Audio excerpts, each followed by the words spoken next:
All right. What's up, Chicago? It's your man, Maze Jackson. We are about to go live from the BUFI Radiothon. Get up, wake up. I know you're not used to hearing me on a Saturday morning, but we about to get it cracking.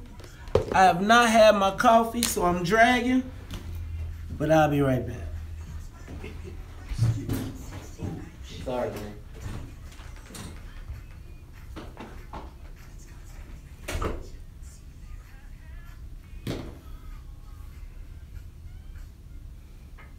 So, Toriana, you all know each other? Mm-hmm. Good. So, you from Chicago? I'm from Chicago. What high school did you go to? Julian. Who? Percy L. Julian. Let's see, when were you there? 78 to 82. You all are on camera. Was Mr. Oliver there? So He you was know. the principal. That's right. Okay, now watch this. He was my math teacher at High Power. Oh, wow. Yeah, we love Dr. Oliver. Let me tell you. Bob is here. I told him to come take your seat. Yeah, tell him to come in and Yeah, take we over. love Bob Dr. I Starks? thought you were going to leave. Huh? Bob Starks. Yeah, tell him to come on in. Okay, I thought you were going to Yeah, because I can leave. I thought, yeah, that's what I told him. I thought you were take a break. Hey, here you go, Bob. Take his seat right here, Bob. Take his seat so I can go. That's Macy right there, Bob. Okay. Where you But going, listen to Conrad? this. Where you going? What's in it for the black folks? So one time, during the Harold Washington campaign, Harold was supposed to go to Julian to speak in an assembly. And he couldn't make it, so they sent me. So I go out to Julia and walk in the principal's office. And he said, "You come right where? God damn, did I flunk you?" I was terrible at math at Hyde Park. Yeah. But he's the only, I did learn a little bit from Mr. Oliver. He was a Yeah. great teacher. Yeah. Unfortunately, Was JW there, Smith? Yes, he was. I was our football coach. Yeah. Yes. Unfortunately, I was away at college when Harold Washington was doing the campaign and running. So by the time I came home, he had passed away, during the services. So it was like I missed that whole, I was away at school, but I was excited from afar. Was he the principal when you were there? Dr. Oliver was the principal when I was there. he was the It was Julian opened in 77, and I came in 78, so we were like the first 4-year graduating Okay, class. yeah. Too. Really? Julie opened in 77? 77, yeah. Wow. So I understand the children that came in with me, we were a part of, I think I heard we were part of what was called an Underground Railroad. It's not recording, is it?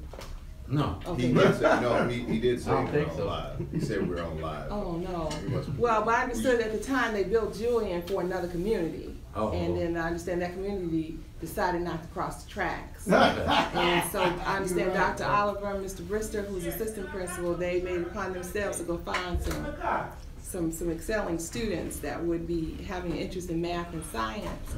And so I was fortunate enough to attend Julian High School with no regrets. Are you treating my goddaughter right? I think the question should We'll be, whoop your butt. that is my. Yes, I'm treating her tremendously well. All right, y'all. I am go way back. up on a Saturday. I got a whole new crew. No Uncle Charles. Where you going? I'm gonna come back in and out. We're gonna try and rock this thing for 2 hours, raise some money. I'll come back. All right. Did you listen? Black United Fund Illinois. We have a website. Donate online to buffy.org. Another What's in it for the Black People moment. Do we ready this? All right. We are going to be live from 8 to 10. I think I got an agenda somewhere. We'll be talking to the board members of BUFI, both old and new. Talk a little news, what's cracking every day, what's going on. A lot of big things. Apparently Lisa Madigan is not running again. And Maze, I must say that Kwame Raoul's phone has been blowing off the handle, and people are saying that they want to volunteer to get their petitions already. Are you saying that on my Yes. camera? Yes. Well, Here come the champ, huh? Man, it look like it's gonna be an interesting race, It man. will be. It I will think you be. got him. I thought Larry Rogers would have been great for that spot. Yeah, he will. But we'll see. We'll see how that goes. Sam Adams might be good for a spot also. You know what? Sam Adams making that chop, man. He making that chop. Tom, I am on air because as you know what, when the people call, I do what I'm asked. You know what I'm saying? I know it's Saturday morning. I am my son was looking at me like, for real? I was like, yeah, man, we out here. We got to go. But when there's a moment for the people, we must do what we must do. We got to preserve our black institutions. And whenever I can do my part, I will. You know what I'm saying? They say help until it hurts. So we are here doing our thing live. You know what I'm going to need? If everybody could write their name. You know what? Here, do me a favor. No. I'm about to say, I hear music coming through here. I'm trying to be Can quiet. you Okay, leave him out. write your name on this sticky past these? I just don't want to mess We up. don't know yet because they still judge. What are we supposed to be Here you doing, go. hon? Thank you. Write our names on Talking something? We're going to pass around, yes. Is this my time slot I'm supposed to be on there? Iris? Yeah, you're on with me. I'm running this. Iris, what time am I supposed to be on? No, I'm running this. For these 2 hours, you in the den, brother. When I'm in the seat, this is the den. It don't change whether it's Monday to... Hey, man, look, they don't know about the den, huh? They better remember. Give this to who? Give this to him. We just got the den on a Saturday. What about... He already has one. I want you to make sure you send to donate. Okay. By calling that number. Okay. Or donate online. Is this me? Say the correct. Toriano. Toriano. Okay, Toriano. No, this is not. What's up, y'all? How you feeling? Who's out there rocking with us? Take a moment, share the broadcast. All right. What's up, Ronald? What's up, Robert? What up, Big Sly? How you feeling, man? I'm out of water, brother. I need to get some. What's up, Gabrielle? What's up, Kenneth Briscoe, Sly, Shanika, Tom Watson, Edward Muhammad. Edward, I got the, no, you do not have to wait till tomorrow to get your shirt. I actually have, for the den, I have promos, so you can get with me today if you want to grab it. What's in it for the Black People shirts? Don't forget tomorrow we got What's in it for the Black People cookout. Dan Ryan Woods, Grove 5. We got it cracking. All right, Kenneth Briscoe, Ronald Albert Nethery, Tamiko, what up, Rick Good, JB Butler, Dwayne Champion, John Rembert. Now, hey, you got to keep your side of that clean, okay? I got a space that I try to maintain. All right. Hey, put your earphones on. Hey, brother, look. Let me. Now you look. I'm just trying. I don't mind you doing it right there. Just let me keep my space. Right? What up, Michael Drayton? How you doing? All right, y'all. We got to put our money where our mouth is today. We are adding a little dimension to this, a little social media component. Let's get it cracking. 2 hours. 2 hours, Monday through Friday. Share the broadcast. What's up? Rick, come on, man. I know you're going to have those, Tuskegee Airmen out there. Bring your whole crew, man. Bring a chair. Big Al is going to be on the grill, man. Everybody calling Tamiko. I heard you had 8 slabs you just put down. I know they're going to the store to get the bread, food. Come on out. Bring your own grill. Bring your own food. We got food for about, I think Charles and I are doing food for like 200, 250 plus the Lions Den, add another 100. We feed 300 people tomorrow, but it's really about all of us getting together, connecting. You hear the call, What's in it for the Black People? We out here. Today, it's all about Buffy. Give us a call, 773-721-2834 to donate, or you can go online, buffy.org. All right, y'all, we about to get it cracking. Who's rocking with me on YouTube? Please take a moment, share it. What's up, Quincy? What's up, I Am? I see y'all out there. All right, let's get it. This is the Buffy Radio-a-thon. I'm rolling without my man, Uncle Charles. I think Uncle Charles is at the store. At the store. Uncle Charles is at the store. Had a long night kicking it probably with Smokey Robinson. I still think Uncle Charles need to get that cooking sauce.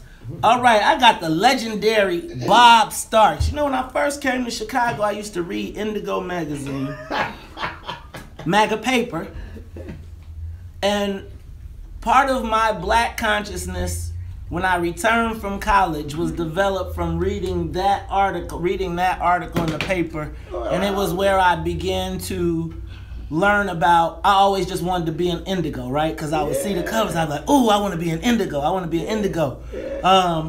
But as I would see past the cover, I was working at V103 at the time, so Hermine was big floating around there. So I would always see it. We would get every week. But that's part of what brought me awake on the political part. Well, thank you. Oh, my son, we back, y'all. We about to get ready. I'm sorry, y'all.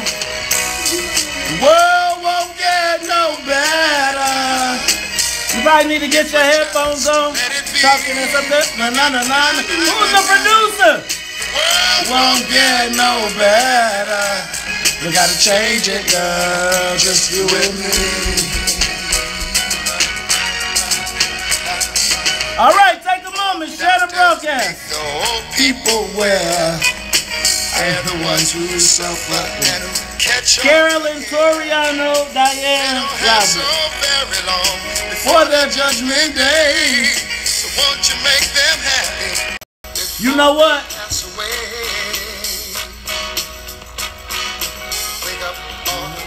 I will try to get the social media part of it. So if you can scoot this way, we're gonna try and get you in a minute. We're gonna swing everybody this way so I can get you on the camera too, okay? Because part of what I do is social, and it's a lot. You know, we'll probably have about 5,000 to 7,000 views before it's over. So he wants you on camera. The world won't get no better. You can watch it live if you want to. Maze Jackson is just let it be. Na na na na na na na. The world won't get no better. Gotta change it, girl. Good morning, Chicago. Good morning, world. This is the WVOM Morning Show on a Saturday. What? A Saturday? That's right. Don't change the station. You're in the right place. It is the WVOM Morning Show minus Uncle Charles this morning. Uncle Charles is out getting the cooking sauce and the bread ready for the What's in It for the Black People cookout. But you know what? We are always trying to do our part to give back. So when Dr. Conrad World rings your phone, when Iris Dunmore rings your phone, and they say, Maze, I know it's Saturday. I know you work I know you get up at 4 o'clock every morning, Monday through Friday, but we are having the BUFI Radiothon, and we need you to give us 2 hours. I said, you know what? When they call, I got to be there. And then I come into the studio to sit down and find out that the legendary political guru, I was telling him a story. I said when I first got to Chicago, I grew up in Bolingbrook. I know I like to talk about that a lot. Went to University of Illinois, but always had a sense of consciousness. But when I was trying to learn about what was going on in politics in Chicago, Dr. Starks used to write a column. And I would be like, man, you know what? And now that I think back, I worked at another radio station, but the Black United Fund, now that I really think back, we would be at events and promotions, and they would come. Do y'all used to have a little red, black, and green? Yes. And you would come to events and talk about the Black United Fund and raising money for black folks for empowerment. I need y'all to step back from my mic for y'all whispering, all right? Cut the mics until we bring them up. Bring Dr. Starks up. But Dr. Starks, this Black United Fund of Illinois, take me back. Help me understand how we got here. Well, it's an interesting story, and we have to give all the credit to Henry English, because Henry and I worked along with Rita, we worked on the Save the South Shore Country Club Park back in the 70s. And then Rita and Henry, along with Bernard Williams and Mike Smith and all of us, worked to elect Harold Washington. And then after that, Henry came to me and said, Alice and Buzz Palmer wants me to take off from my job. He was working at the hospital at that time because you know he had an MBA and he was a hospital administrator. And I said, "Can I say Henry, something? Can I? yes. Can I? No, we don't know. So I want to do something today. You know, I talk a lot of smack during the week, right? And so there is a rich history that comes, but I think a lot of as we, I was talking about some of the activism that is going on and some of the history that I think has been lost. Oh, absolutely. And so absolutely. I want you to take a moment because I think we're going to have a little different audience and don't assume that they know. Okay. And go from so some of these people, we know Harold Washington, right? We know the big names, right, but we may not know all of the backstory. So today we gonna do a little bit of work here, to bridge this intergenerational disconnect. Now, Titus, bring up all the mics. Well, let me just tell you very clearly about the Coalition to Save the South Shore Country Club Park. We had a fight on our hands because old man Daly, the first Daly, he refused to sell the country club to Elijah Muhammad, because Elijah wanted to buy it and put a hospital there. And he refused it. So we went to battle. And after he passed away in 76, then comes in Jane Burns. So we went to work on Jane. Hold up, Doc. Hold up. Because you know what? I feel like we're going to have a history lesson. But if we're going to have a history lesson, then I want to make sure that we let all of the listeners know and the viewers know that who we got in the studio today, all right? So what I want to do is go around the room, and I'm going to introduce everybody that's here. And then we're gonna have a little conversation. Okay. All right? We're going to talk about Buffy, its role, Black self-empowerment, this intergenerational reconnect, I'm going to call it. The intergenerational reconnect, because I see that as we are looking at these new board members compared to the senior board members. So we're going to talk about that. No, and I don't mean senior in a bad way. I mean our elders, right? I want to give respect. I want to make sure this is a 100% respectful conversation. We just want to have the conversation. How do we bridge that gap? And then we're going to talk about the fight and the struggle, and how do we get it? You know, man, when y'all put Harold Washington in play, man, all the black people found a way, regardless of their differences, to get together. And we are in a very unique time. We are seeing a lot of different things going on. And so I want to get to all of it. But before I do that, because I feel like I would be rude if I did not introduce everybody. So we are going to go around the room. You're right, exactly. So can you do me a favor? Can you grab that mic right there and introduce yourself? Brother, help. Torian, could you help out, brother? Go and speak into it. You have to be up on it. Good morning. This is Rita Wilson. I'm a board member of the Black United Fund of Illinois. Have been a member since 1985, and as Robert Starks said, we began with working with the Coalition to Save the South Shore Country Club Park. Okay, and then next we have, is that Carolyn Day? No, sorry. No, Diane Dinkins Carter. Not Diane Dinkins Carter. Okay. Been on the board 10 plus years. Big contributor, donor, and just a big supporter of Buffy. Okay. Now, is that my fellow Illini over there? Toriano, introduce yourself. Hello, everyone. My name is Toriano Granger. I'm a new board member of Buffy as of 2017. Been around Buffy for a number of years. I've been a member of the National Black United Front for 20 years. And as many of you know, our organizations have worked closely over the years. All right. And Carolyn? Good morning. I'm Carolyn Day. I'm a recent new board member of Buffy since 2017. I've done some volunteer work with Black United Fund of Illinois and strongly support the programs and things that we're trying to move forward in supporting Nkrumah. All right. And you mentioned Nkrumah, who is the son of the late, great Henry English, who is carrying on the legacy. Look, I want to, we're going to go to traffic and weather, but before we do that, Dr. Starks, oh, okay, we don't have traffic and weather, I'm sorry, we Radiothon, so we got, y'all, you know what, Buffy, y'all got some juice, y'all bought out the commercials? You mean to tell me you bought out the commercials? All right, that means we got to raise some money today, boy. Look, we took your motto strongly. Talking to the mic. What's in it for black folks? What is in it for the black people? That's what, and Buffy is exactly that. Which is why when they said get up on a Saturday and come to work, I said on a Saturday. They said it's Buffy. I said, hey man, I know they in it for the black people. Yes, sir. So Dr. Starks, I'm gonna take a quick break, but before I do, tell us what the real mission of Buffy was. What brought it together? Well, the mission was, of course, helping black people because there was a national movement called the Black, the Black United Fund was a national movement, and Chicago had started at the beginning in the 70s, and because of some problems, they died out. So we revived them in 1985, and by we I mean me, Henry, Miss Rita Wilson.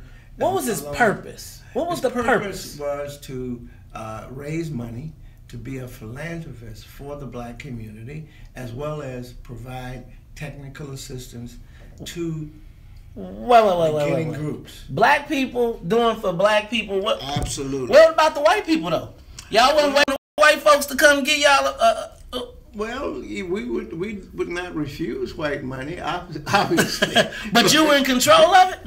Did you pick who put the money? Where it went? No, we took money from our major fundraising effort was directed toward payroll deduction, i.e. Major companies like IBM, like the school board, the fire department, the Board of Education, etc. And these were primarily African American people.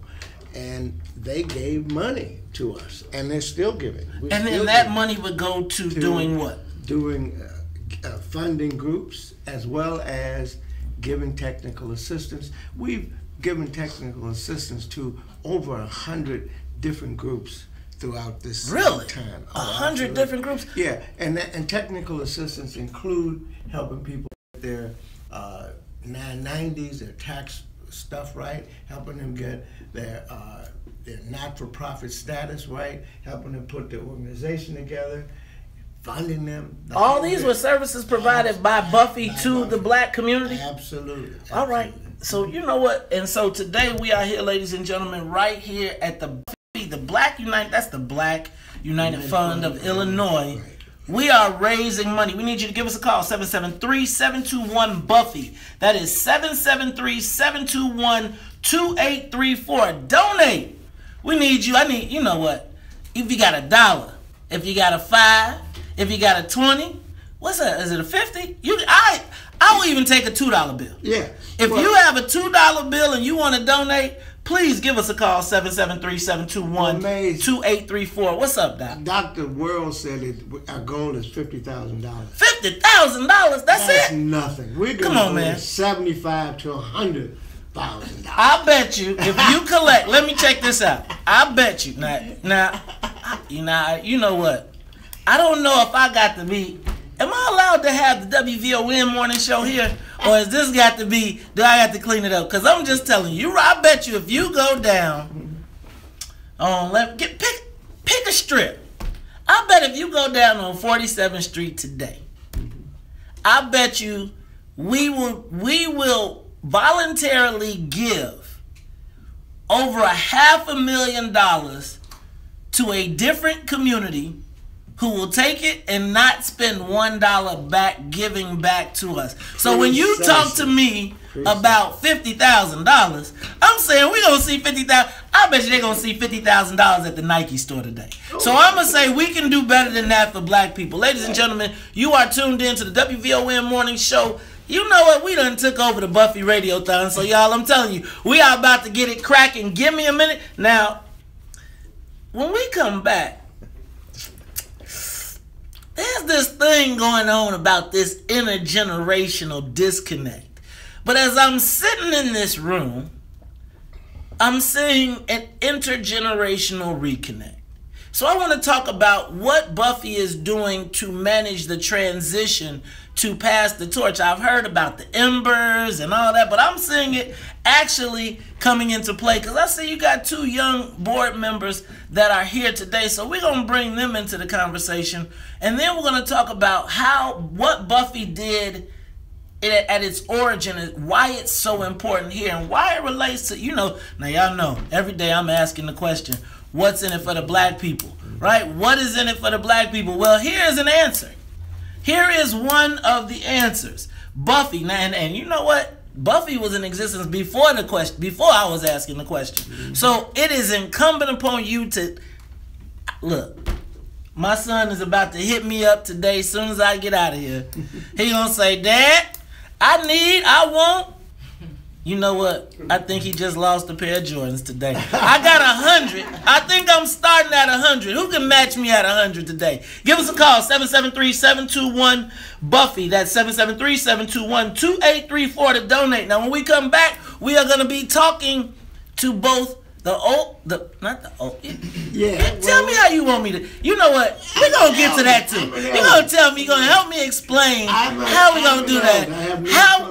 How do I do this respectfully? Because it's our time. Ladies and gentlemen, give us a call, 773-721-BUFI. That's 773-721-2834 to donate or go online to buffy.org. We'll be back. I'm your man, Maze Jackson, sitting in on a Saturday morning. The Black United Fund of Illinois Radiothon. Call in to make your donation today at Okay, I don't have a producer. BUFI. So look, here's what I'd like to do. I don't have a producer today.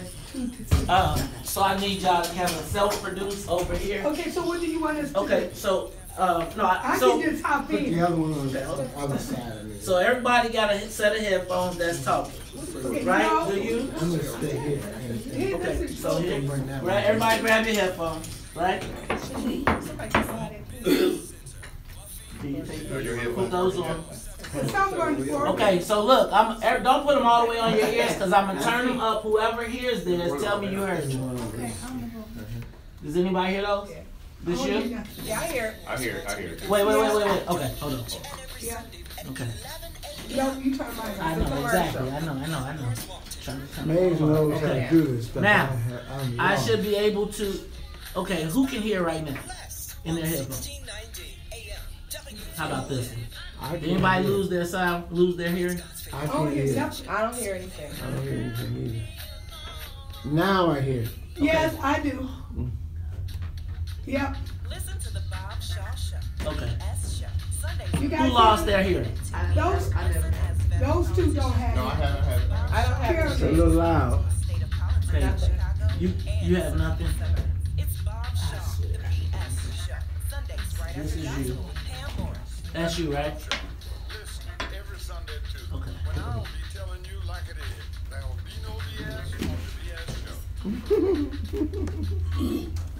Can you hear anything? I do. It's loud. Okay. Jesus. You need to go further down to turn it down low.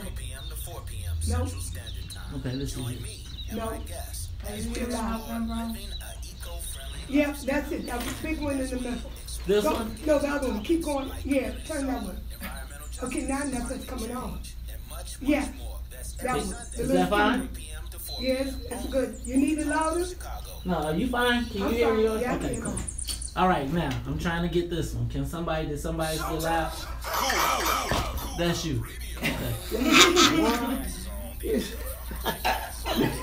I can't hear as it is. Okay, so this is, Rita, you hear me? right. Okay, so I need you to tell me if you put it on so you can tell me if you want that's where your headphones are. Down. That's it. Okay, can you hear? Nothing? Okay. Tell me where you You can turn it down. Good. Okay, who can I hear?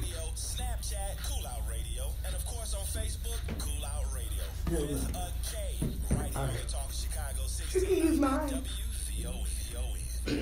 I don't know who set up the show this morning. Okay, Okay, y'all gotta give me a There's second. 2 new people. Woo! This is work. This is a donation. Yeah, it is work. People. Sit down, man. So basically, those are your controls right there. So you just got, you know which ones yours are. You know yours are on the end. That's where the volume would be. Call the names of the people who made donations. Okay. And then at some point we can have a drawing of the people who gave donations. For free coffee from who? No, for a Buffy coffee cup. Okay. We have a special coffee cup. So when you get ready to do this, I'm gonna bring in so we can do the pool. I'm Sally, a volunteer at United West. Okay, give me a second. I'm asking people around the neighborhood what they think this place needs. Excuse me, hi. Hey, Titus. What do you think this place needs? I like to see more parking. Okay, so you want to see if it'll go up a little bit? No, it's a thing outside. You old school type. This place? Or ice cream trucks? Okay. How about you? Wi-Fi everywhere. I was thinking more money in the pockets of local families come tax time. Oh, maybe it doesn't go up again. Can I change my answer? The ice cream. That's way better. Now that you mention it. When it comes to getting better tax refunds into the hands of local families, what this place needs is you. To donate or volunteer, go to UnitedWay.org. Why you don't like to be low? No, I will be low in the bottom. Sit on your briefcase. He might try to make something out of it. No, you're shorter than me anyway. May I ask a question? Have you all ever been called trailblazers? Because that's what you do. Excuse me? They said there's too many people in the studio. So we're gonna take the new board members out and leave them. No. He was trying to. I can leave. Why is it? I'm just going by what he just said. Okay. He said, Because there's not enough headsets. he said it's just too many people, it's a lot of people in the house. And I had to leave. So, I'm leaving. I can walk out. but he said he wanted to do this intergenerational thing, and you're the Right. So Yeah, that's they need to and- say, you got enough on here. I wanted the 2 of them to talk about that police, what is it called? First offense. First offense, because that's I very just know important. what he walked in there and said. I know Okay. he said it's a lot. He said Hey, I'm going out. So let me. Iris, are we taking curbside donations? Yes, we're taking curbside donations. Carolyn, don't go nowhere. You need to stay. Carolyn, sit down. I'm Sally, a volunteer at I United got water. Way. Yeah, they have that brown water. And Bob, I can do a 2-minute intergenerational connection and walk out and be I do want to. That has to do with what? So let's stick with the people we have first. Let's do that conversation, and then we'll go. We got 2 new people and they're talking about something very Okay, important. okay. Let's move. So the goal is to be in these seats here. Like the goal is to be in this periphery, between this mic and this one, if you want to be social or digital. If you don't, then that's fine. I can keep it here. Sally, you want to come over here? Yeah. Sally? Where's that? No. Because what mic are you planning on using right here? You're going to come back here. No, they're not. No, because then y'all going to be put, you. That's your mic. If we can give everybody a mic, ideally we'd like to give everybody a mic. There, and then brother, if you can sit in that seat right there, I just want you to like swing to right here, right? And your arm, right there. Like if you sit right there, we put one person right here, and sis, if you move right here, then I can have you, I can get you in the shot. And then, I'm telling you, it's a, here. All right? Now I can see you. There's an arm, check that arm to make sure you got as much as you can out of it. Yeah. Like, so, cause the seats go up and down. Huh? Okay, cool. Are you, Doc, and are you, brother? It's a lever on the side. They got, I hate them chairs. I just don't want you to be sunk down when I cut the camera to you. That's all. It's like you're down too. So I was like, if your chairs are all the way up, that's cool. If they're not, then you go with what you got. See how yours is sitting lower than his already? I'm sorry. I'm just trying to help out. I just do the Facebook too. It's right here. It's an arm. Oh, it's all right. It's all right. You good. That's as high as it's going.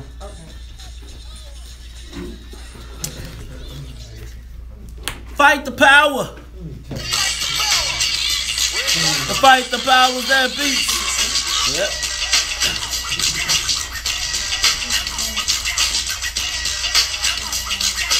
What?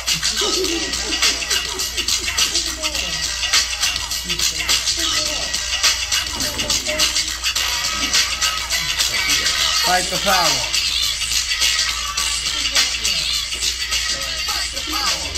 You are tuned in to the Talk Chicago 1690 AM. I'm your man, Maze Jackson. This is the Buffy Radiothon. Is it Radiothon or Radiothon? Radiothon. Radiothon. Bring up all the mics for me. Radiothon. All right, now let me tell y'all what. We got to raise some money today, so we are going to have a conversation on this intergenerational reconnect. But before we do that, I gotta send some love out to the people who have put their money where their mouths are. You know what? Shout out to Myra L. Anderson, Adrian Hill, Annie Haley, Mazzola McWebb, Laureen Barnes, Carolyn Day, Judy Tao, Linda Cochran, Zadine Brookshire, Dolores and Dennis Irvin, Lovey Copeland. Want to thank you all for your donations. Now, we're going to have a conversation, but if we're going to have a conversation, we got to do it what we really came here to do, which is to, you know, Charles and I like to talk about that bag. Well, it's time for us. We got to raise that bag. We got to shake the... Black folks, I'm telling you, if you like me, your kid is probably saying to you right now, you probably loading up in the car, getting ready to take them to a game. Somebody is asking you to take them to the mall. Doc, gotta hold that for a second. But before you spend that $100 on the Jordans, because you know I heard the new Kyries came out today. So before you go spend that money, take a moment and consider donating to Buffy. Donate to yourself. You know, I like to ask every single day, all day, what's in it for the black people. We got the shirts, we got the signs. But when we talk about an answer to the question, what's in it for the black people, it seems like Buffy's been answering that question at least since 1985. And they have not relied on other people. They have said we can do for self. So give us a call, 773-721-BUFFY. That's 773-721-2834 to donate. Or you can go online, Buffy, that's BUFI.org. Now, ladies and gentlemen, in the studio, we are going to, I can't wait to have this conversation. The intergenerational disconnect. But as I sit in this studio this morning, I see the reconnect. But before we even go there, we have two new people in the studio. So can you all do us a favor and introduce yourselves to the WVON listening audience? Sure, absolutely. It's a pleasure. This is Vicki Casanova Willis, and this is Attorney Stan Willis. Whoa! You're Attorney Stan Willis? All right. Legendary. You know what? Now, see here, this is what I'm talking about. Right here, WVON in the morning. You know how you heard of people? Or you read about people? Or you know what? Okay, so this is going to be a good conversation. Now, I also want to bring in, and you all are board members of Black United Fund of Illinois. Yes. All right, now remember, you two are sharing that mic. But I see you have two other people here, Carolyn Day and Toriano Granger, correct? Yes, sir. All right, now, tell me how you all got to Buffy.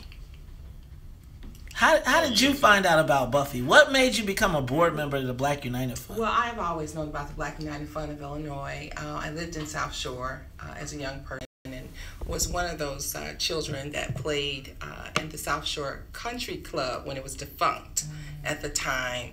And so that beach was our private beach as a child.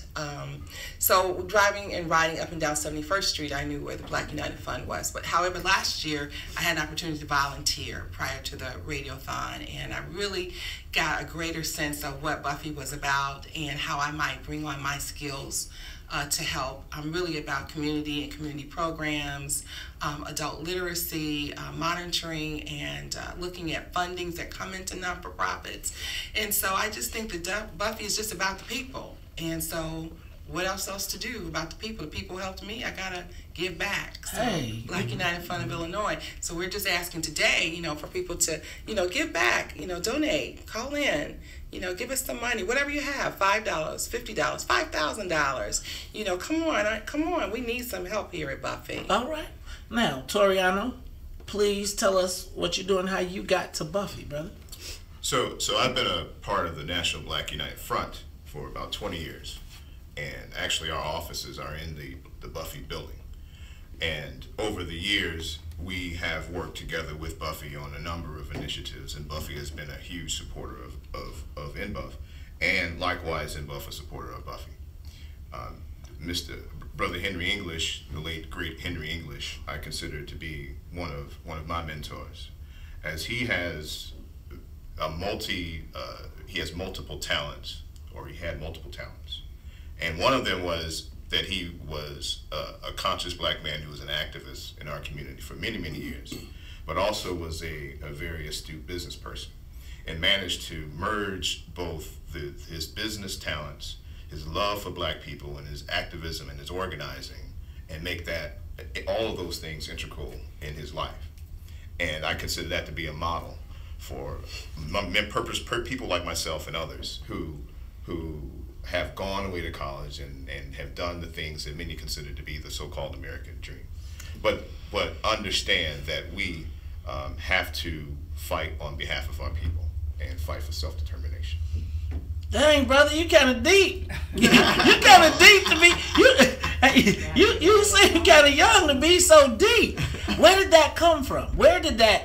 Look, and you look confused and you look quizzical and puzzled. But we have a, you know what? I'm puzzled by your question. Don't be puzzled, because I think that, I'm gonna be honest. When I saw you when I first walked in, I assumed that you were like some high-tech lawyer that worked downtown in a firm. And so it's very. A lot of people in our generation chose kind of the path of the quote-unquote American dream, right? Let me go get a job downtown, let me go. And I see you here fighting on the front line with the National Black United Front, which does what exactly? Well, we've been around for a number of years, and we have been involved in a number of initiatives. We were, way back in the day, we were an integral part of the fight to elect Harold Washington, right? We were an integral part of the fight to bring African-centered education to our people. We are a black nationalist organization. Reparations. I was getting there. You're like, okay, see, now look, hold on. That gets to a point that you did it, right? Hold on, but that gets to a point that I want to come to. You finish, brother, but that's this intergenerational thing that I want to talk about. No, I consider what Professor Starks did to be positive. I consider him as well one of my mentors. So we are an integral part in the battle for reparations. We are in a rebuild mode today in Chicago, but we have chapters all around the country who are actively fighting on behalf of our people. So this intergenerational reconnect, but I'm gonna start straight up with the disconnect.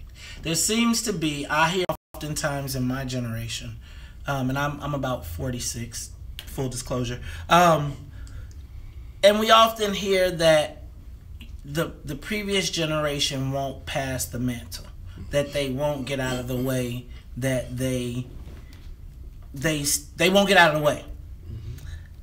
How do we overcome that? Because it seems like we have here in Chicago been fixated on the Harold Washington era. I always say, like, the white folks got they come up when Harold Washington came. The Latinos got they come up when Harold Washington came. But for black folks, it was kind of like a dream unfulfilled. So we always reach back instead of forward. And so it seems like we're always having the discussion of, well, when Harold. And it doesn't seem like we've advanced past that point.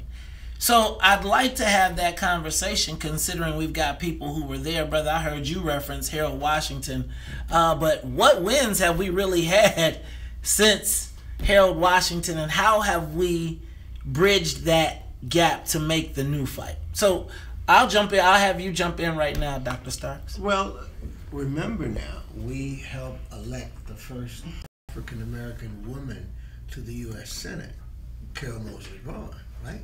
After that, we helped elect the first African-American president to the United States White House, right? So we made the White House at least a colored house, if not a black house, right? So we have had some wins since then. But I agree with you, those wins are not as expansive and as critical as the one with Harold Washington. But would you say that we really get to claim President Obama? Like, I mean, Yes, would you even say that he claims that the win was really from black folks? And then let me just ask, and then with Carol Moseley Braun, it didn't, we weren't able to maintain or sustain. True, but even President Obama would admit that he would never have become the Senate, gone to the Senate, and then subsequently to the presidency had he not come to Chicago.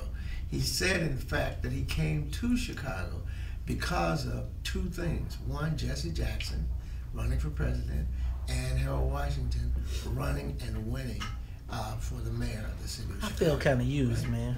And so he came, and that gave him the opportunity to expand. Because remember, he was in New York at Columbia University and at Harvard. And so he came to Chicago and became an organizer. Well, if this was the morning show, I have a joke to tell right now about what he was doing at Harvard, but I'm going to let that go. So, yes, you certainly can. That's a question that we ask of our students at Village Leadership Academy. Hey! I wear a couple of hats. I'm a third grade educator. Okay. I also have African and Caribbean arts apprentices through my teen work. Tell everybody and again, Vicky Casanova Willis.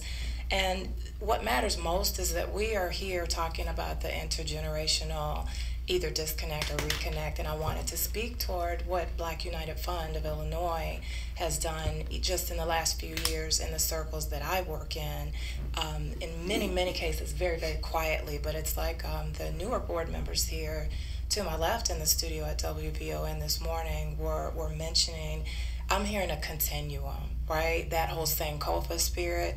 It's crucial that, as we're hearing from Dr. Starks and from Attorney Stan Willis and from Sis Dinkins and others, we do have to look back. We should not forget.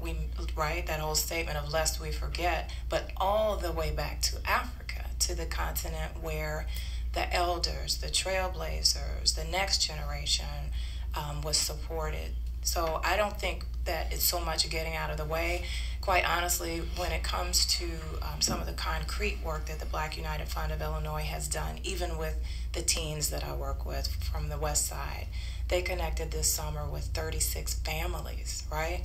Not just the teens, gave them some shine time in the historic, cultural, Bud Billiken Day Parade, but the focus was on education and how important it is to know who you are, to support the community, to come together in peace, and to affirm ourselves. So also when we had the opportunity to take some young people to meet Hugh Masekela, couldn't get him to South Africa, but he was here at one of the quote-unquote mainstream campuses with not too many people that look like us. We took our young people, and to be able to feed them, I had about 60 with us that day. It was the Black United Fund of Illinois who, because of the community members' donations, was able to pay for about $500 worth of healthy, food. So sometimes it's the small things that combined help us make a huge difference. And the last thing I want to say is that advocacy piece is what I'm hearing. We are talking about how we can take political power, right? And if you've done it before, say in a Harold Washington campaign, we can do it again. So I'm going to be quiet right now, but before we do get off the air, I wanted to share information about a very, very important campaign, and I put that phone number right next to you. It is First Defense Legal Aid, and it's one of the ways that Black United Fund is helping spread awareness of yet another way that we can help ourselves, and that's their whole mission and motto, right? Helping people help themselves.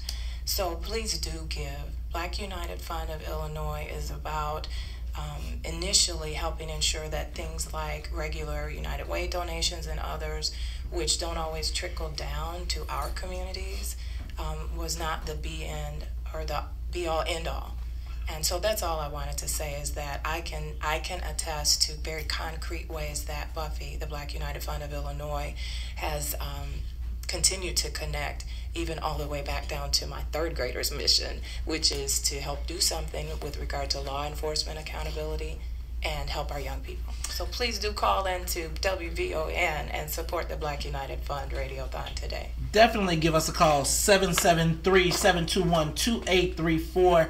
That is the Black United Fund, or you can go to theblackUnitedFund.org to donate. 773-721-BUFI, 773-721-2834, or you can go online to donate, BUFI.org. Now, you just mentioned another program, the First Defense Legal Aid. You can reach them. It's a free 24-hour legal help for all people who are arrested and detained. Can you see Dr. Sark's holding this up? I know you come Okay, I'm on the. Okay, let me. Sorry. We're on the air. So, First Defense Legal Aid Fund, 1-800-LAW-REP-4. That's 1-800-529-7374. Hearing impaired, give above number to the Illinois Relay Center. All right, ladies and gentlemen, you are tuned in to the WVON Morning Show. I'm your host. Oh, wait a minute, excuse me. You are tuned in to the WVON BUFI Radiothon. Right here, we're going to be broadcasting live until, we're going to be broadcasting all day, until 3 o'clock. Now, I know we got Sister Africa coming up as well.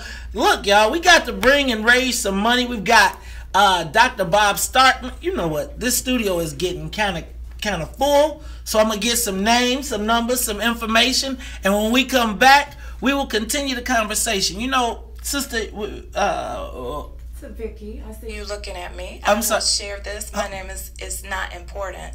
Black United Fund has lifted up, and I'm going to head out and again just congratulate you all at VON for this work which builds community.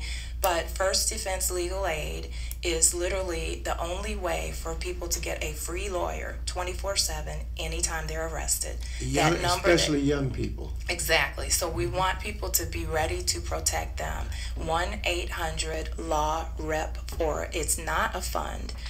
So you can just know that there is a hotline to call, free attorneys 24/7, and you'll hear more about it. Look for information on the Black United Fund's website after today.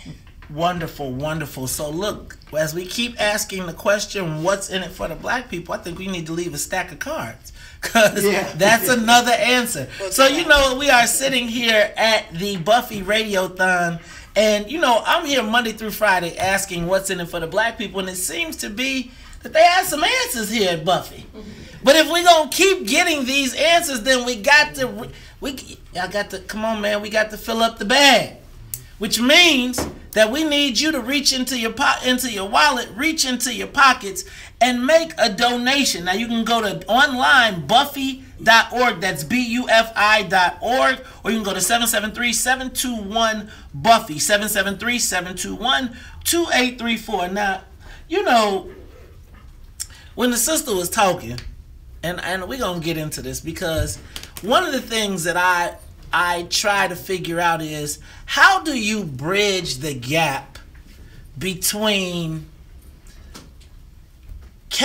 okay, I don't know how to, the conscious black people who kind of get it. So I understand, but I feel like the people that we need to reach are not kind of in the Hotep spirit.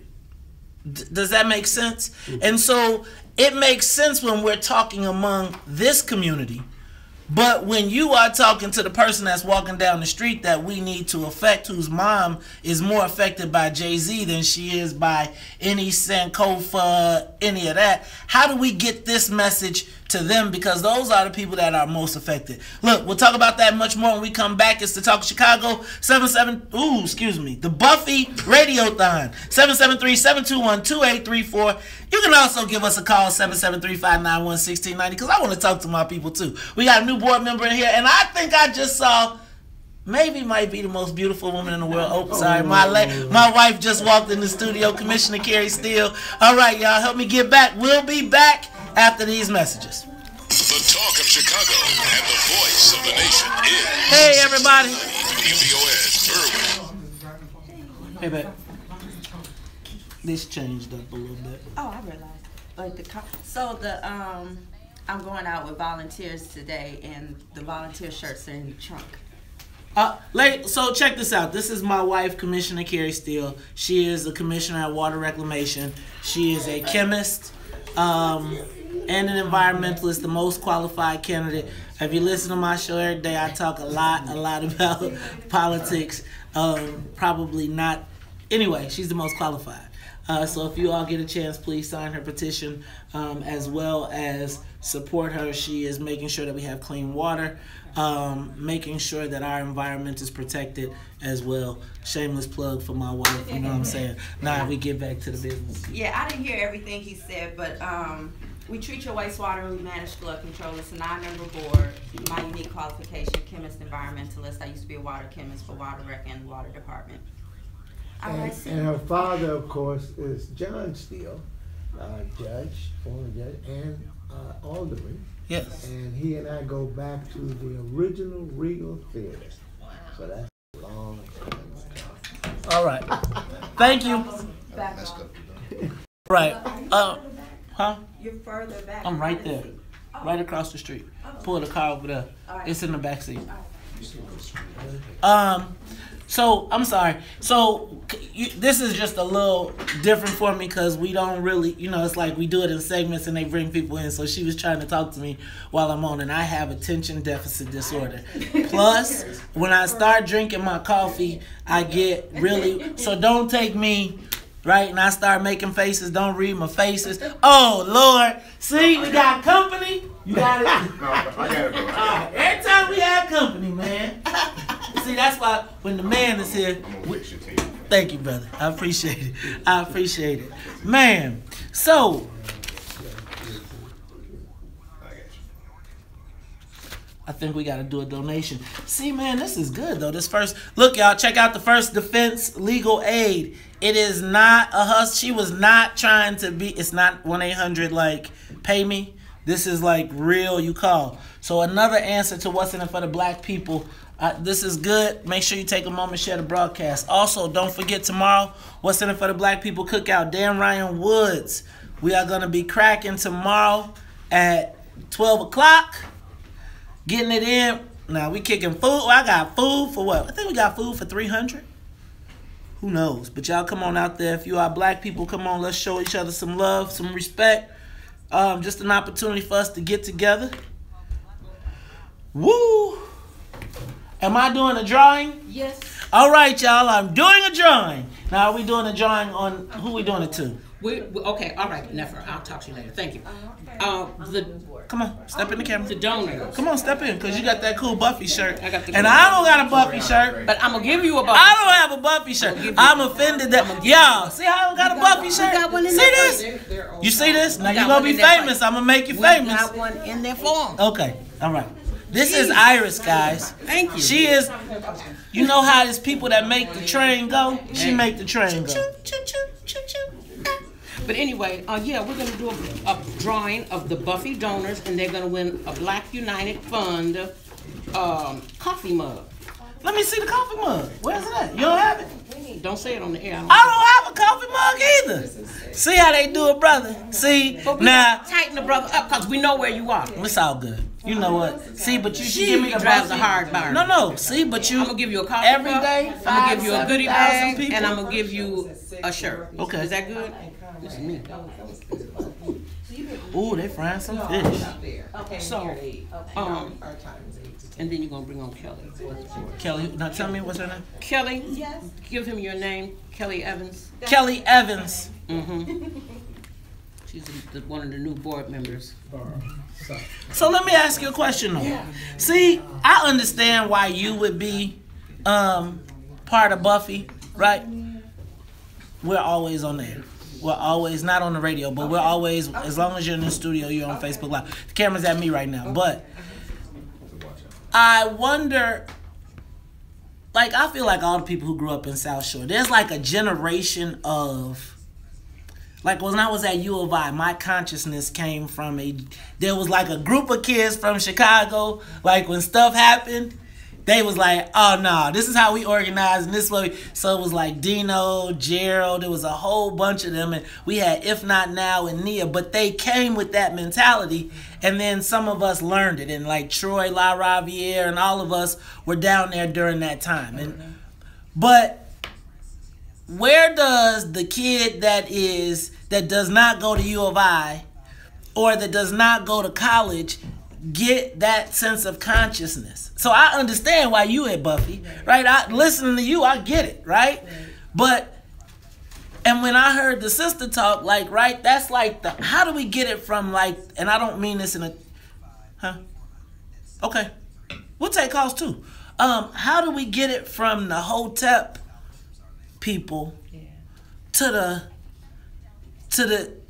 right? Like to the Jay-Z generation. Cause I want to be conscious, but I'm gonna tell you, I want a nice car. Yeah, I always say that it comes from the family and the community. That's not radio. We just on Facebook. Okay, cool. I always say that it comes from the family and the community. I think that I was blessed to have a lot of teachers and mentors that came out of the civil rights movement. So we were educated with a sense of empowerment to speak, to be able to write well and not choose violence, and that was going to pave the way for us in terms of education. So that instilled a whole lot of confidence, you know, in terms of just family foundation and faith. And then just a responsibility to look out for your neighbor and to make a difference. And whatever you gained or whatever kind of knowledge or experience or information you had a sense of duty to kind of check on someone or provide that information to someone. And I think that BUFI is built on that foundation, you know, to continue to, as you say, pass the torch or connect or, you know, take care of each other, so to speak. Mm-hmm. What about you, brother? How do we get it out the Hotep box and into the... So I don't... I don't mean it in a disrespectful way, so I please personally don't... don't like the Hotep box. Okay, that's cool. so pick the words. So I think that... So you named some people that you ran across at U of I, and I knew those people as well, and I got connected. But what you did say earlier is that they came there with that. They didn't get that at the University of Illinois. I think that we need to understand the concept of just time, and that we can't be too caught up in instant gratification, and that this is a protracted battle that our people are engaged in that has been going on for a long period of time. And I think once we get that, and can get to the point where we can help each generation of folks to understand their role in this struggle, then I think that the people will get it. I agree with what Carolyn was saying, and that is that if those of us who so-called get it, and I hate using that as well, but those of us who so-called get it, as long as we maintain a consistent efforts in this struggle, then more and more of us will also get it. Yeah.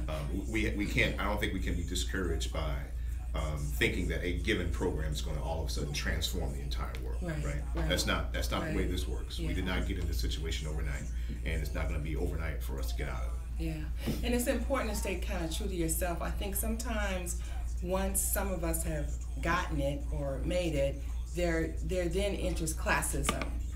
And so then that classism then decides who we're going to help and who not help, or we left the community, we don't want to return to that community.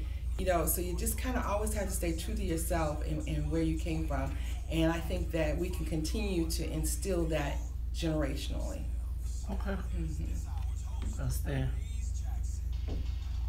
My turn. Yeah. No mic. He's not on. You're not on. He's not on. You Oh, Facebook not on. Live. Okay. Well, I guess I'm looking Oh at... wait, it's time. We're back. That's my friend Naeem. Huh? Naeem. I got you. Okay. I got the show. I got you. Let me do this. Let me do this. All right. On my own. Now y'all know how I do every day. My own private dancer.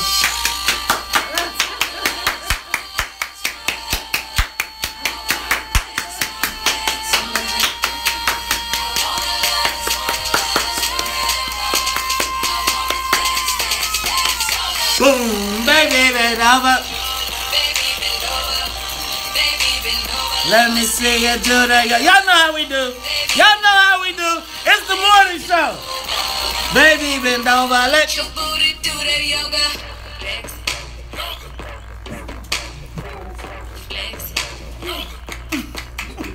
This is my morning show song. You are tuned in to the WVON Morning Show. I'm your host, Maze Jackson. This is the BUFI Radiothon. We taking over. We got one more hour. You know what? I got people confused, but if you know how we do in the mornings, right? You know that when we are in the last hour stretch, we get our yoga on. We stretch it out. So, ladies and gentlemen, we are having the conversation. We need you to come on, raise some money. We are trying to get that bag for BUFI. Give us a call, 773-721-BUFI. 773-721-2834 to donate, or you can go online, bufi.org, BUFI.org. I got this, brother. I got this. All right. Now, when we left, we were talking about the intergenerational disconnect, and we were having a disconnect/reconnect, and we were having a great conversation. But I want to talk to the legendary attorney Stan Willis on how do we bridge this gap. Yeah, let's talk about how we bridged it during Henry English's generation, for example. Henry was the founder of this organization that led it, and actually invited me to be legal counsel several years ago. But there's a generational development that I think we should understand, and that is the generation of the 1960s. And what I mean by that, in 1960, the black community went through a period of nationalism that had not occurred before the 1960s. For example, in 1960, there was a demonstration in South Africa. And I mention this because you'll see the relevance in a minute. The demonstration was young people were fighting against the past system in what's called Sharpsville. And they had demonstration, and the South African regime killed 67 of them, just shot them down. Well, that influenced us, and this was in March of 1960. In April of 1960, a month or two later, young people, primarily in the South, got together at a university and organized the Student Nonviolent Coordinating Committee, SNCC, got off the ground. It was largely in protest of what was happening in South Africa, but also was related to what was happening here. In 1965, another group of young people organized an organization called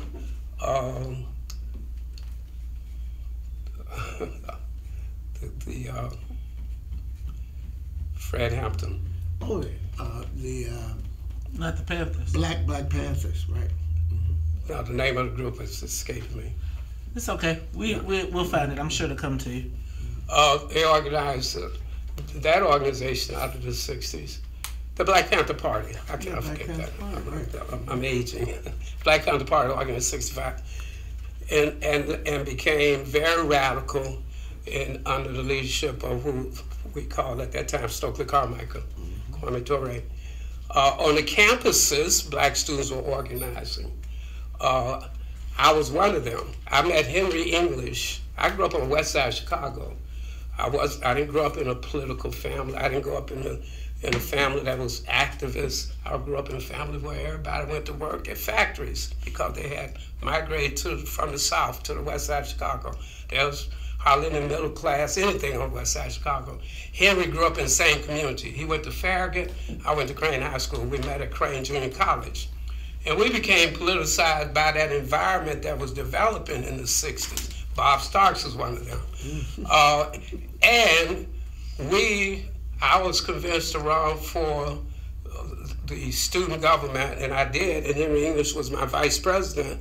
And the significance of that was, in 1968, the president of the college said that Crane College was going to get a new campus, and we told the president that if we get a new campus, it's going to be named Malcolm X. And it's named Malcolm X. So we led the movement to name that campus on the west side Malcolm X College. And this was going on all over the community. And one very significant thing about it is that the artists during that time period became nationalistic and got involved in the movement.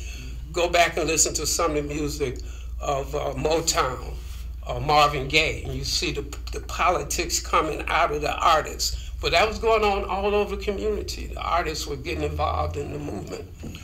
And the last thing I want to mention that influenced us is the liberation movements on the continent started in the early 60s. The French and the English, well, you all know that the Europeans had taken over our mother continent. The French and the English pulled out in the late 50s and early 60s out of their control, but they still maintained political control. The first president, Kwame Nkrumah, was inaugurated in 1957. Dr. Martin Luther King was at the inauguration to show his internationalism. But the Portuguese would not leave. The English and French were smart enough. The Portuguese would not leave. Of course, South Africa was apartheid. Nothing changed there. So our people went into armed struggle to kick the Portuguese out of Angola, Guinea-Bissau, Mozambique. During that time period, we joined that struggle here in the United States because we saw that our country was supporting the colonial regimes and we were not going to have that. We joined that struggle. We supported the liberation movements. We supported the Cuban Revolution. We supported all the revolutions on the planet. So that's what was going on during that time period that Henry came out of and that Bob Starks came out of and that I came out of.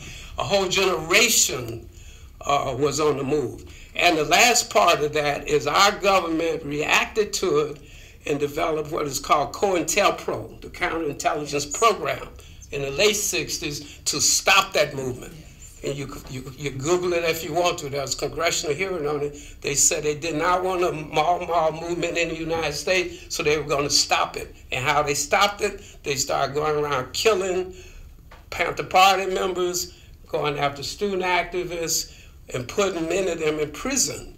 And many of the Black Party members that survived, Fred Hampton did not, Mark Clark did not, and there were several others that were murdered by the U.S. government.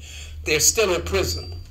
One of the first petitions that I filed as I became more international more recently was a petition raising the issue of COINTELPRO prisoners. We need to get them out because they died in prison. So that's the long and short of my story. It was a generational thrust. We were international. We were reaching out. That's how we became African Americans. When I grew up, I was a Negro. And then after a short period of time, I became African. You are getting a history lesson from world famous attorney Stan Willis. This is the BUFI Radiothon. We need you all. We got to continue this legacy of doing for self, where Black folks reach out and fund for ourselves. You know, I ask every day, what's in it for the Black people? And as I've been sitting here, I've been, you know, everybody come in here during the week with some papers. They looking, they like, there's no answer to what's in it for the Black people when they talking that politics. But when you're talking people who are living it every day. They are coming in here with answers. So we want to make sure that we continue to support their efforts. Give us a call, 773-721-BUFI. That is 773-721-2834 to donate. Or you can go online, BUFI. That's BUFI.org. Now I had some notes. You know what? I am a little discombobulated. I got them right here. Wanted to send a big shout out to Terry L. Sumter for a donation of $100. Terry, thank you. I know one of your kids probably thank you, Terry. One of your kids like, no Jordans today. Yeah. You know what? No Jordans today. Everybody put the Jordans away. Take that money and donate it to BUFI. And you know what? It's not even donating it to BUFI. It's donating it to yourself. It's donating it to your own self-empowerment. I want to send a shout out to my man, Vern. Big Vernon Spells with the donation. Vern. Now, Vernon, I'm looking at this donation. Vernon, this is your boy Maze. Come a little harder. You're going to have to come a little harder. I know you got that bag. Now, this is the WVON morning show. I know my guys. Now, did I see you, Mr. Vegas? I saw you on social media, Mr. Vegas. So show me some of them earnings. That's right. I know some of y'all going to be trying to go to the boat. Now, Iris, do I have the lovely Iris Dunmore here? And she is reaching in the box because she's shuffling up. Do I hear the shuffle, shuffle, shuffle of, are we going to have a winner for I want one of those BUFI coffee mugs and one of these cool BUFI t-shirts. Hey, we're going to get one for you. You know what? BUFI, what's in it for the black people? You know what, fellas? I don't know. I want to say stand, but I can't say stand because I got to show you your respect as an elder. So, okay, well, however, stand. Where did the fight in black folks go? It seems to me here now, we talk about this on the show all the time, but it seems like somewhere, because even in our political realm, you know, they tell me stories of down back in Springfield where the legislators all put on prison suits and had balls and chains and went and sat in the legislature in response to issues that were going on, in response to police violence. But it seems like somewhere the fight got lost, and as we gained political power, we gave up our blackness. We've always say that we've now made Democratic Party interests black interests. They conflate the two. And so oftentimes as the party talks about their agenda, it very rarely includes us. And it seems like we go along to get along, but it doesn't seem to be a fight. Like we think the man is the man. And you know what? I'm sorry. Let me do something. We have another board member. Step up, sit up to the mic. Ladies and gentlemen, I'm rude for not introducing Kelly Evans. And callers, we're going to come to you. We have another intergenerational board member for BUFI, Miss Kelly Evans. Kelly, introduce yourself. Hello, everyone. Hi, how are you? I'm Kelly Evans, and I am one of the new board members for BUFI. All right, passing the torch on. So I'm excited to see that BUFI is actually in the midst of a transition plan. But Stan, sure. Come back, talk to me. Where did the fight go? Where is the black fight? I'll tell you what, from my standpoint, part of the fight I talked about the COINTELPRO, the attack of the United States government on many of the leaders. There's also what we call mass incarceration. Mm-hmm. That started, in my view, and I'm researching it more, in 1968, one of President Nixon's aides recently wrote an article saying that President Nixon said he had two enemies, white radicals and Negroes. Mm-hmm. We were Negroes during that time period. For white radicals, he's going to frame as being, you know, on drugs and all that. He said for the Negroes, he's going to put them in prison. Mm-hmm. 68. Now, what followed after that? We began to see, because I was one of those fighting against it, this thing about war on drugs and war on gangs. Well, what that meant was a war on us. Mm-hmm. And many of us went to prison in large numbers. In fact, they began to privatized prisons all over the country, particularly in areas where, white communities are going down the tube. They would put a prison there and start shipping black folks off to those prisons. I've been in the federal district court as a defense lawyer and civil rights lawyer for 34 years.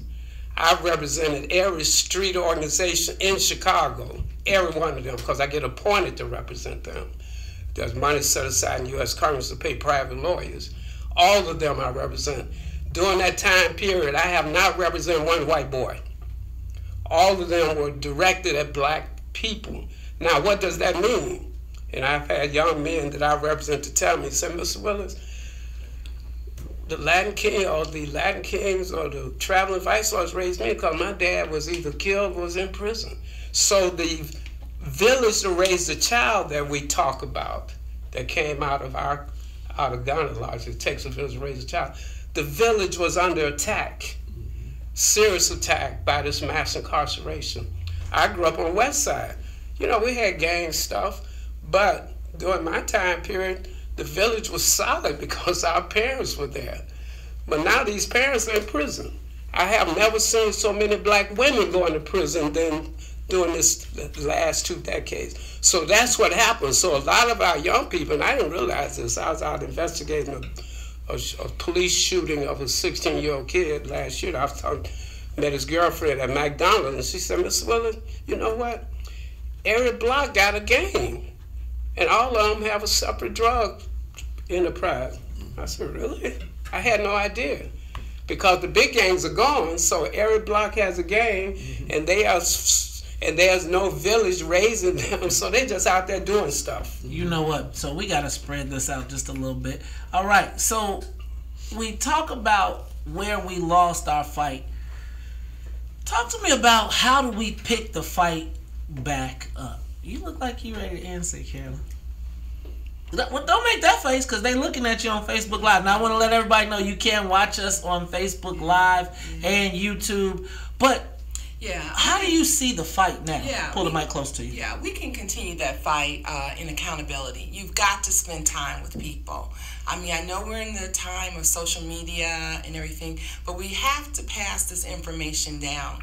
And sometimes this information gets passed down by spending time. Just like our elders sat down, Attorney Stan Williams was just saying that some of these young folks are in gangs because their parents are not there. Someone spent a lot of time with these gangers and invested that time and invested some information.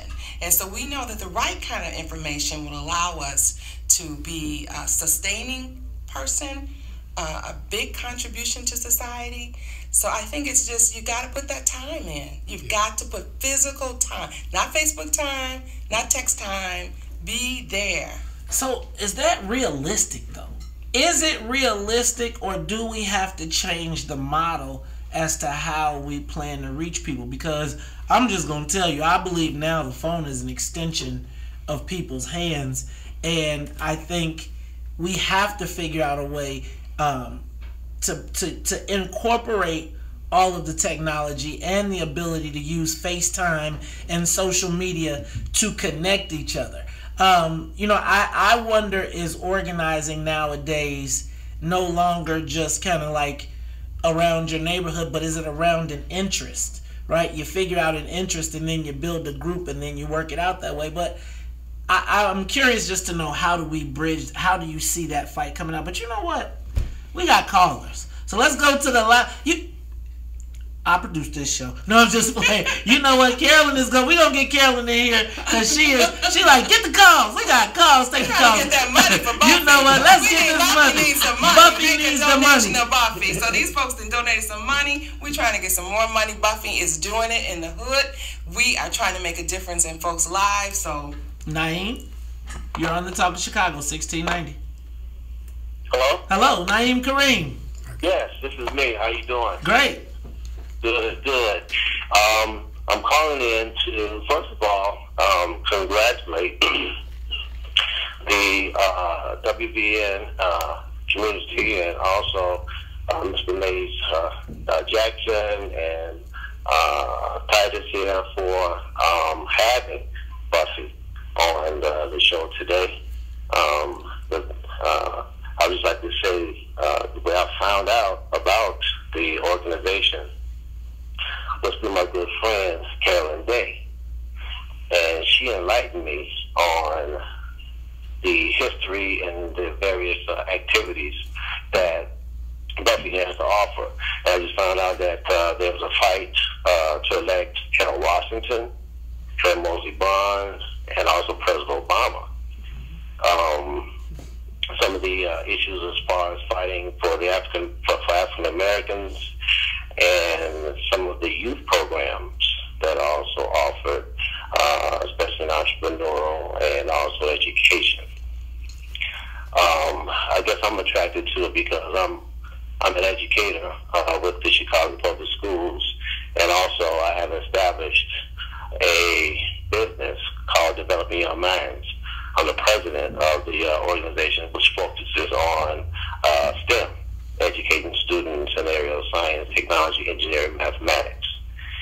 I'm calling definitely just to support what you're saying as far as the need to continue an organization like Buffy to continue the fight and to echo what's important today.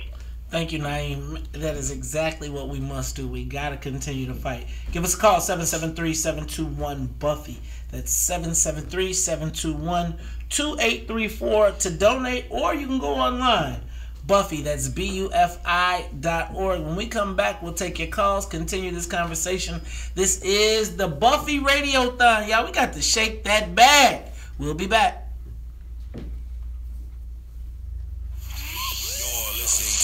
Black United Fund of Illinois Radiothon. Call in to make your donation today at 773-721-BUFI. Man, Stan, we got to get you on the podcast, brother.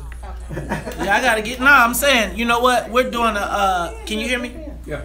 We're doing a Chicago... we're doing like just basically Chicago stories. And so we're sitting down with just Chicago figures that maybe people do know or don't know and tell their story. So like I knew about you from some of the brothers back in the day who was like, hey man, that's so. Hey everybody. Mark, did you bring that? They're right over there. Okay, cool. All right, I'll see you tomorrow. Man, I need a shirt too. I got one. Okay, cool. Huh? XL, and I got one for you too. I need that shirt. But you know what? I wear different t-shirts. Well, I wear What's In It for the Black People shirts every morning. But basically my thing is going to be to do message shirts every day so that as our audience grows, so we do like between 5,000 and 7,000 viewers on Facebook every day. So just really trying to tell everybody's story and using the other platform. And that's why I think we've got to figure out how do we integrate. I don't think we're going to get away from kids and the next generation being technology savvy. I think they're going to go further into their phones, right? And further into, and as everything can come directly to you. My daughter is like, I'm like, I want something to eat. She is like, okay, Postmates, and it's there. But prior to that technology, your foundation at home, you got spending time with your children. Somebody's spending time with somebody. Yeah. So we can start, kind of putting those drips in there foundationally. My dad always said a man is a man once but a baby twice. So somewhere along the way, somebody's spending some time. And so I think it's real important with that foundation. Yeah, I do think... Yeah, I agree with that. Absolutely. 100% agree. But if we're going to mobilize, again, I think it's a whole generation that got skipped over, though. Well, not a whole generation that got skipped over. Man, how do you talk to, again, I think it's one thing, and I think that's the thing that we try to do with the show is to get it outside of the WVON bubble. Because I think that there's going to be a core 50,000 WVON listeners who, no matter what happens, they ungawa Black Power and... no, real talk. And really, until we started doing what we were doing, they like, okay, they just factored WVON as we got 40,000 people over here that just we ain't gonna never convince. But now as you start to add digital, social layer in, how do we now get a portion of even a conscious mindset into? And I think of like Jay-Z right now and this 444 album, and I spent my first, for all as conscious as I've been, when I bought a Range Rover, I done lived every bit of a material life as you could possibly live, but I consider myself conscious, right? How can I be black and care about my people, but still want to live? Like, hey man, I like good clothes. I like good stuff. How do I take a person who wants to be down and wants to fight for his people, but also wants to go have a drink or wants to go to a party and not feel guilty if he don't decide to boycott Colin Kaepernick because he don't get that, but he's still down and wants to support? And I think that's the... You can just write a check to Buffy. But not only that, guys, I think it's a lot for me to unpack because I just been sitting here listening for half an hour. I really do have opinions about it. Come on, get in. But I think that first, so I learned a new term a couple weeks ago. I was at Congresswoman Kelly's Woke at All Ages event with a whole bunch of women, and it was very multi-generational, so it was really awesome. We had kids there who were teenagers to grandmamas there, and one of the things that I learned, and I've always considered myself conscious, whatever that really means, but if we speak in the kids' language, if we're woke, like who do we determine is woke? And I don't know that we can, and I don't know that we should. I think that everyone has a journey. Everyone has a different level of enlightenment, and we can consider ourselves on the higher end of that enlightenment scale, and I think that that's a very elitist thought. But I think that everyone has a level of enlightenment and consciousness relevant to what it is they're... We're back, guys. We're back. I bring in the conversation. You ain't the boss of me. Woo-wee!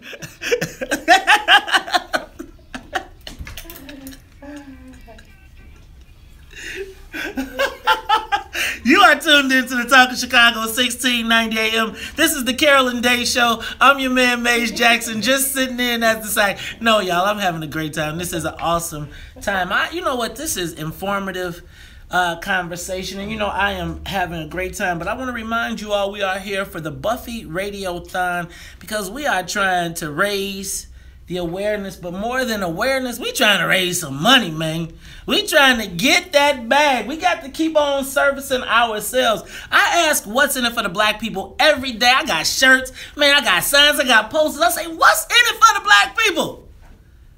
And I'm here to tell y'all, they came in here with some answers.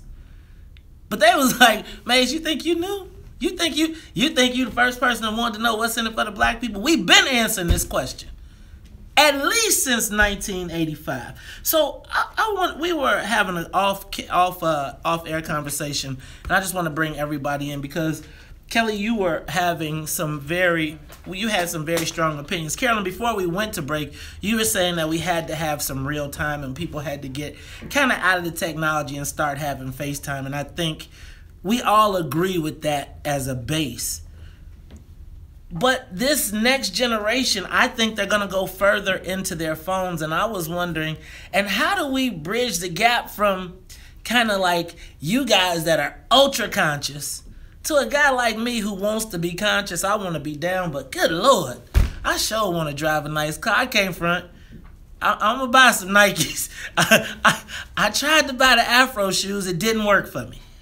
But I still want to be down and express myself and not feel bad that I'm not all the way into the, right? Kelly, you had an interesting opinion on that as it relates to how do you manage that?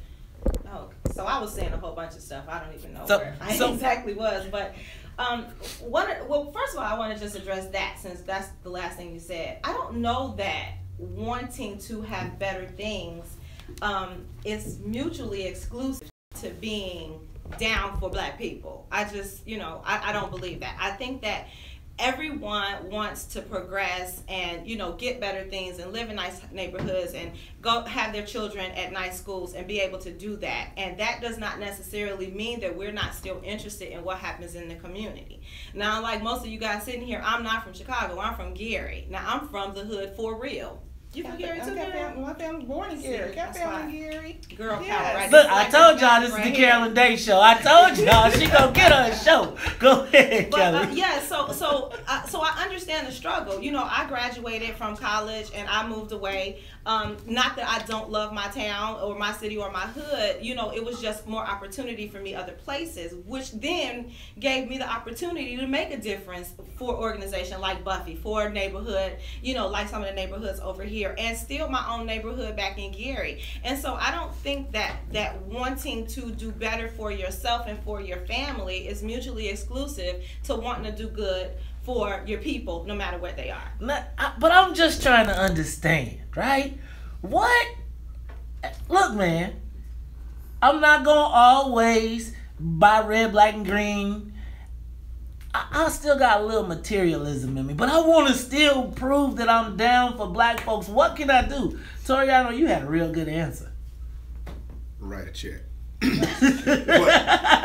Now, who should we write that check to? Write a check to BUFI, but to be more specific. So as we've been talking, BUFI was formed in 1985, and BUFI has a compelling model in the struggle to improve the conditions of our people, and that is to not to pretend that they have the answer, but to open up the opportunities for many people who have a diverse set of models for addressing the various components that hurt our community. Some folks are trying to help young ladies build up self-esteem and become great. Some of us are hardcore in Black Power. Some of us are doing a wide range of other things. And BUFI understands that all of those pieces cumulatively will benefit our people. And that is a part of the unity of black people. Not necessarily that we all have to be in the same organization or actually have any particular issue to be the most significant issue, but understanding that all of these things are benefit our folks. Brother, you are deep. Come on, man. Man, you deep. Look, you cracked a smile. No. We got him to crack a smile on air. Because I'm telling you, you've been looking here like, deep? What? So I will say, so I've known Brother Stan for a number of years, and he and I traveled to South Africa in 2001 to the World Conference Against Racism. But I would like to address something relative to this so-called intergenerational disconnect. And one of the things I've heard Dr. Wade Nobles once say, and that is that I'm a middle-aged man, and how can you expect me as a middle-aged man to see the world in the same way as an 18-year-old man? And I think that's true. An 18-year-old who is not going to see the world in the exact same way through the same lens as his 45-year-old father, nor will he see it in the same way as his 75-year-old grandfather. And what we need to understand is that we all, as Kelly was suggesting, we all have our own journey through life. And as we get older, like myself included, I sat in a room in a church one day in the 1980s, and I watched my father give $1,000. And I said, he is out of his mind. Why is he giving away $1,000? And now, at the age of 45, I understand. That made sense. Now, he and my father and I are very different. But as I've gotten older, I found that as I journey through life, I've become more like him.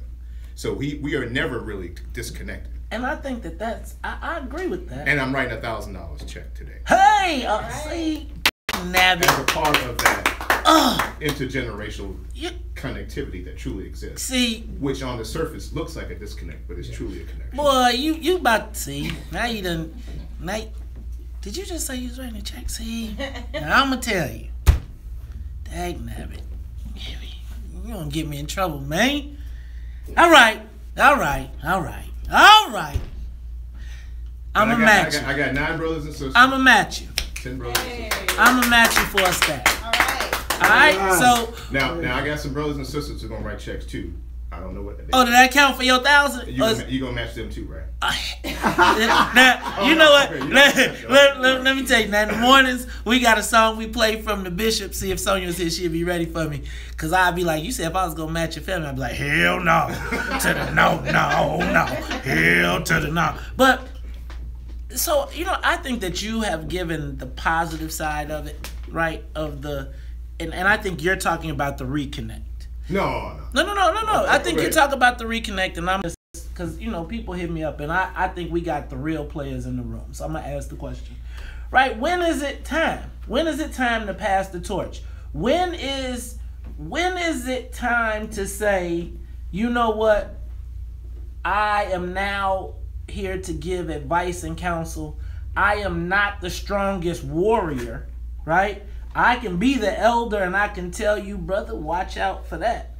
But, I sometimes I feel like watching our leaders' egos will want them to die in the position that they're in and die with all of the knowledge so that we don't have the opportunity to build. When I watch these white folks, right, they say, yep, I done did mine. I'm going to step back, I'm going to make my money, and I'm going to put my kid on, and we're going to build upon generations. And I guess, how do we get from the point where young Negro, I'm 46 years old, and people still telling me I don't know what the heck I'm talking about, and I've lived through and walked through a lot of life experiences and would love to have you on my shoulder to say, no, brother, go that way. But more often I hear, you don't know what the hell you're talking about. How do we get to address that? Go ahead. So write a check.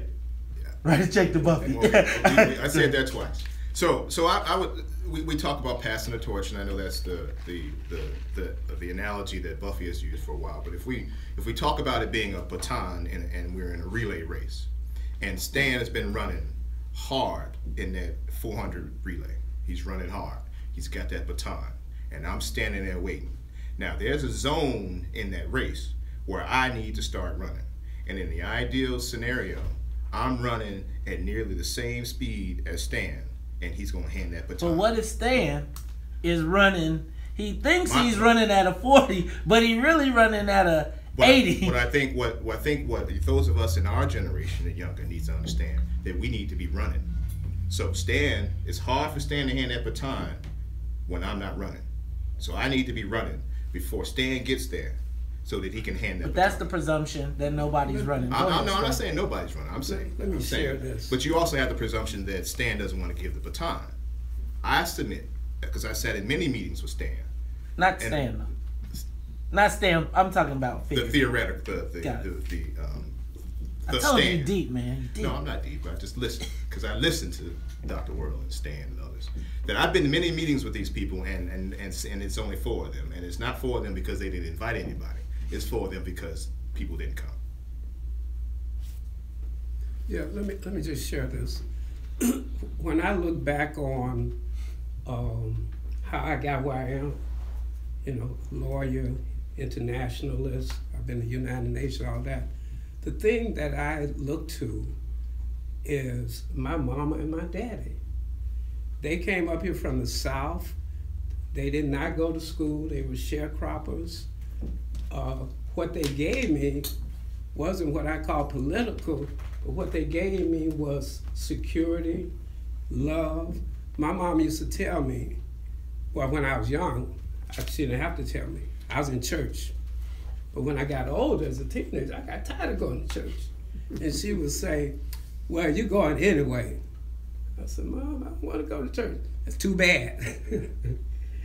And I remember, for example, she sent me to the grocery store, and I came back, and the grocery store person had given me more money, more change than he should have. And I was telling my Mom, look what I got, look what I got. She said, take it back. I looked at her, I thought she was losing her mind. I got it, take it back. The point I'm making is being reared with parents and communities that love you. They're not political in that sense, but they love you. They give you stability. And so I learned to pass that on. You know, my children get in trouble, I'm there. And that makes a big difference. So when I did become political, I had that stability, that base, and I think that allowed me to move forward without fear because my parents had been so stable. So what I was saying about that village is very important. A lot of these kids are not getting that now because their parents are in prison. One of the things we can do, I was sharing this with some lawyers when I spoke at the Cook County Bar a couple years ago. I said, one of the things we can do when they get out of prison, we need to find ways to reintegrate them. We need to go down and pass laws that right now prevent them from living in Section 8 housing, for example. We can do that. I don't think they did it, but we can do things like that. We can make our community better. And the last thing I'll say, I taught economics at Roosevelt University for 10 years.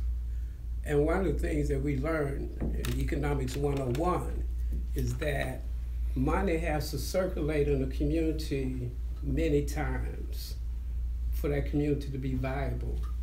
In our community, anybody could put up a store and we would go and purchase from them and they take that money back to their community.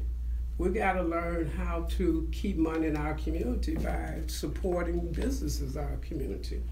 And I tell the young people in my family, my extended family, go to college, but start opening some businesses. We don't have no business in the black community like our ancestors had back in the 30s and 40s. Right. So there's a lot of fundamental stuff that's not political, quote unquote, just makes sense. Right.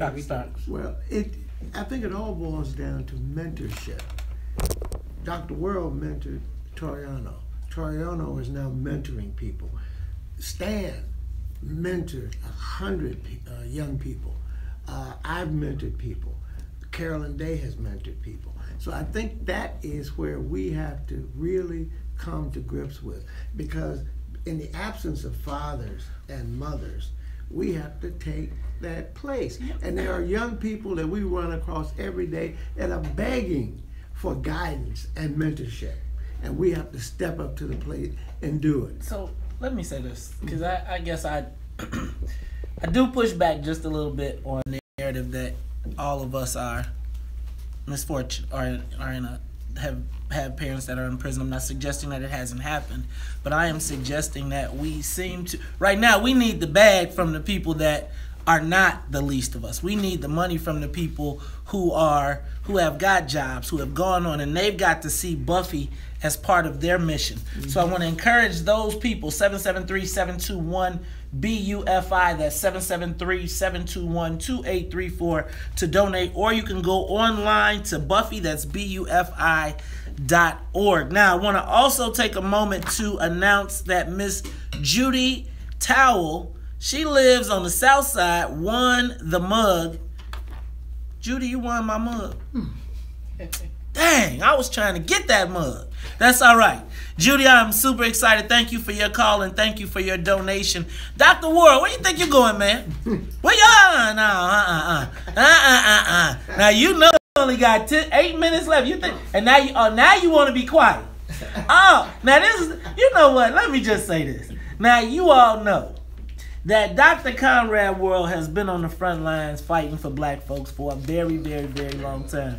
And you know, I can count on anytime I mess up, not anytime, because he doesn't calm him down a little bit. But what I'm telling y'all get on the radio, he like, phone ring, Dr. World, listen, Major Jackson, shut up. Just you shut up. And you listen to me and let me tell you why you cannot conflate the issues. And then he hits me with this big, long vocabulary full of words.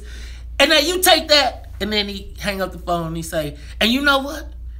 You just listen and do what I say. Now, Dr. World. That's mentorship. Good Lord. Y'all sure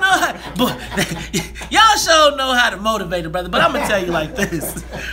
You know, my daddy used to have that kind of mentorship. It was with an extension cord, right? But you know what? I always got to say, we got to give our heroes their flowers while they're here, right? And so I talk a lot of smack, and we got some things we got to fix generationally or intergenerationally, but we cannot negate the work that has been done and the work of the people in front of us. So as I sit here and I look at Dr. Starks, as I look at Stan Willis, as I look at Dr. Conrad Worrell, hey man, I read books about y'all. You understand that? I done seen your names in books and read, and so it is an honor to have the opportunity to sit here in front of you and be able to interview you, to bring you to our audience. I'm honored that for all of the things that I say on a daily basis, that you all, for all y'all friends, that you all would have me here to be a part of this, because we ask every single day, what's in it for the black people? And you brothers have been trying to answer that for years in your various different ways. I think people in the real world do not understand the choices that leaders in our community have to make, sometimes for the benefit of the people, right? Sometimes people got to do what's best for you even though you don't know it. And some of us got to take some whoopings for the benefit of the greater good. So I want to make sure that we are 100% clear here in Chicago how we must honor and recognize those people that have put the fight down. Now, Doc, I see you over there trying to be quiet, man. I see you. I see you got a Buffy shirt. Ain't give me one. I see you got your, what kind of, what kind of hat is that? Is it Adidas hat? Look at man, you got your Run DMC. You looking like Run DMC over here, man. What you like, Run DMC 19? See, that's how the phone calls go. Look, I'm like, hello? See? Hey, May, shut up. See? Now listen, this has been a great discussion with our chairman and Brother Stan and our new board members this morning, and I will never let Toriano outdo me. So in that spirit, I'm going to write a check for $1,000.01. Because I'll never let a young man outdo me as long as I live. Now, so then let's race down these streets. You bad, let's run down the street.